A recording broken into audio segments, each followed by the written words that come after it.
Hello everyone, and welcome to the 500 Days of Hardcore Minecraft World Tour. Before we get into the video, I would like to say that this is a creative copy of the world, and our actual hardcore world is preserved on a special file. I have lots of different backups, so don't worry, the actual world is not ruined. Speaking of the special file, there will be a world download and seed in the description in case you want to copy the world for yourself and come and check it out. Now that we have that out of the way, let's get straight into the tour. Starting at the entrance of our castle, or the wall that we built in the original 100 days, we have a few shops such as the cartographer's shop and our library. And the inside of the cartography building has our buried treasure maps, as well as our woodland mansion map and the ocean monument map. Moving into the library, we have a wide assortment of books and our enchanting setup where we made all of our overpowered tools. The whole idea of Snowville was to have an open and safe area for our villagers, hence the reason why we have lecterns in here. Each villager and their profession has a separate building, or at least most of them do, and that way we can have a much more open plan trading hall rather than keeping each villager in a small 1x1 area. For the more niche villager professions, I built a marketplace in the middle of Snowville for all of the other villagers to work, and the same idea applies to these stands as well. Very open, easy for the villagers to get out and go to wherever they may be living. And the main place that they are living is in our tavern/inn. On the bottom floor we have a small dining area, which would in theory be where the villagers ate their meals. And on the top floor we have lots of different rooms for all of the villagers to sleep. I did have to block off the back area because villagers kept coming through and taking fall damage by tripping right here and falling down. So there were definitely a lot of issues with the trading hall being so open, but I think it was definitely worth it. In this corner of the village we have a bakery where the farmer and other professions can make their food, a leather working area for our leather workers, and a blacksmith for our gear making villagers to make their gear. This is also the home of our super smelter, which I'm actually very proud of, as it was one of the first bigger redstone projects that I had worked on in this world, and it turned out pretty well. We have a bamboo collection system which collects bamboo straight from the bamboo farm that we'll go ahead and look at in a little while, transports it into all of these furnaces, and we have a minecart up here which collects items from the top, where we put them in right here, and then they shoot out after they're done smelting into this chest.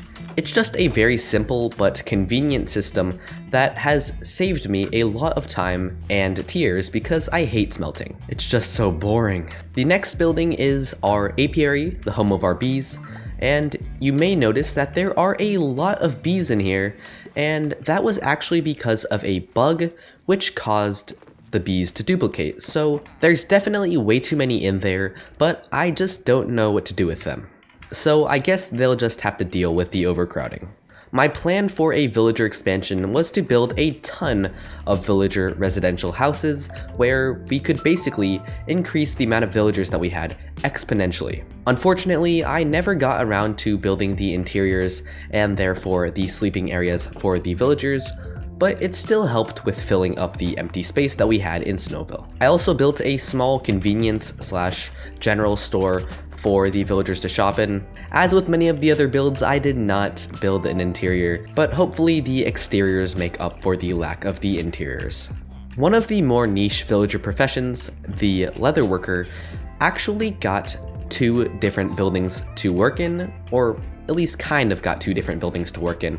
We also have a clothing store, which contains a lot of leather armor, which, gives the leather workers more business. Moving on to one of my favorite builds of this entire series, we have the church.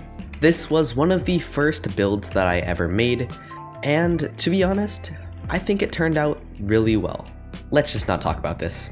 We will of course say hi to like and subscribe. You should do those things. But I do feel kind of bad that we never got around to building the interior of the church, as it would have been a pretty cool area for the villagers to go to. Right next to the church, we have a villager hangout area, though I will admit that it's more of a hangout area for myself. This is our giant custom tree that we built in actually 500 days, so very recently. And we have our original tools as well as our original gear set, and I thought that it would be a good idea to place them here simply because they looked a little bit out of place next to our fountain. Hi Skittles, hi Snowflake, hi Cleopatra, hi Charles Barkley. This corner of the village was one of the less talked about corners, but one of the ones that I actually used quite often. And more specifically, the Nether portal.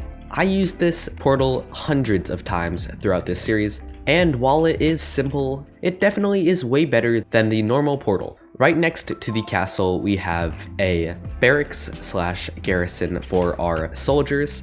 It has a small training area out front with some target dummies as well as some archery practice. And this build definitely did a very good job of filling up the final corner of Snowville.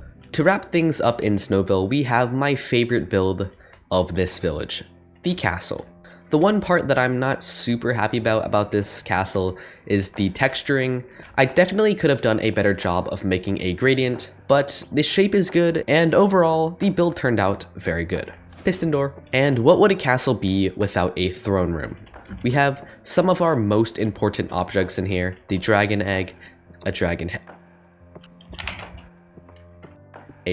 head, as well as our first wither skull. We have a nice red luscious carpet leading up to a quartz throne with a beautiful chandelier hanging from the ceiling. Moving down, we have our storage room, which is my favorite storage room that I have ever built. It checks every box that I wanted in a storage room.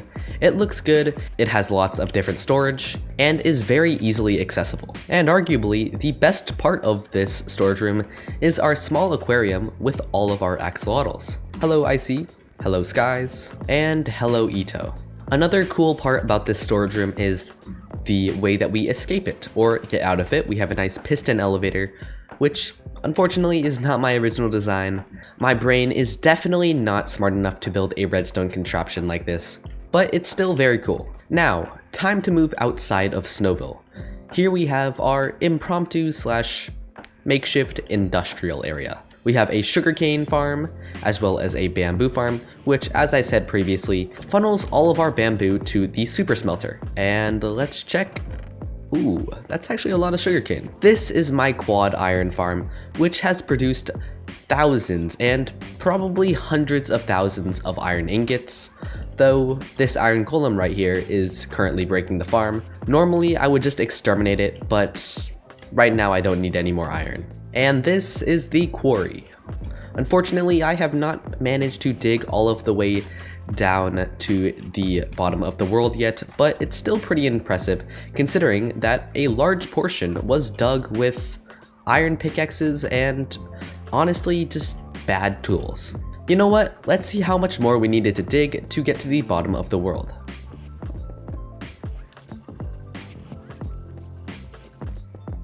Okay, I was probably not going to finish this quarry. That is a long way down. The quad iron farm also produced a lot of roses, which went into this iron golem memorial.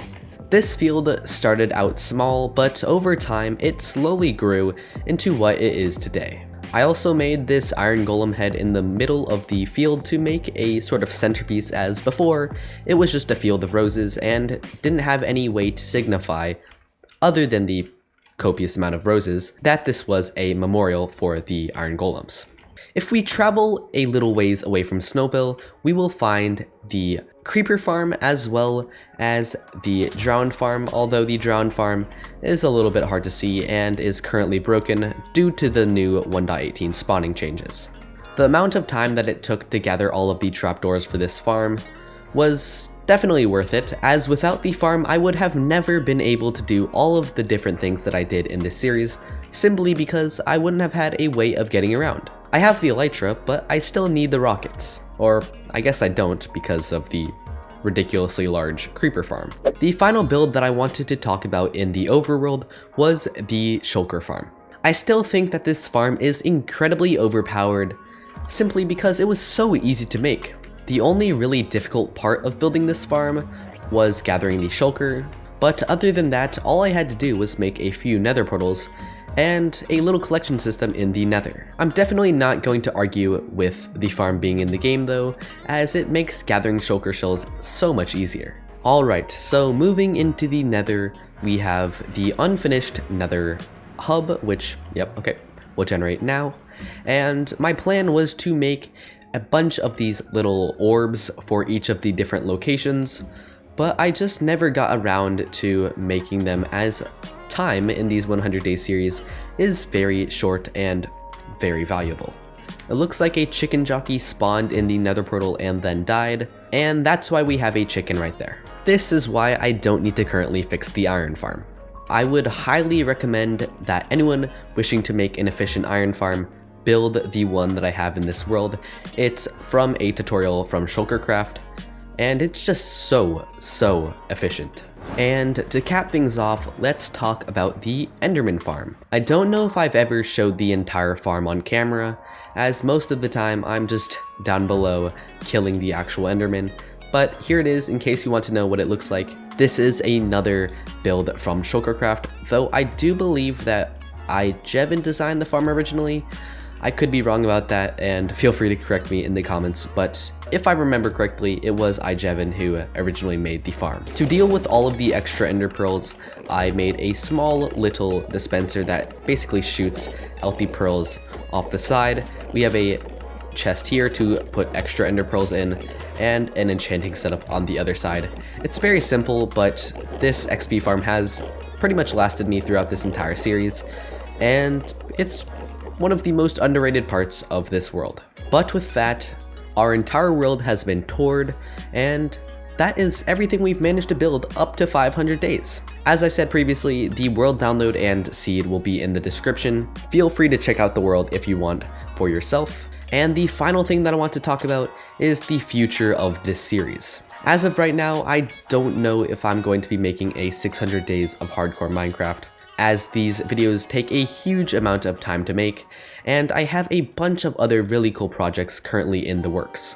However, if you do want to see this series continue, make sure to leave a like on the actual 500 days videos so that I know that you want me to continue this series. I hope you all enjoyed the tour, and with that, this has been GlitchNOut.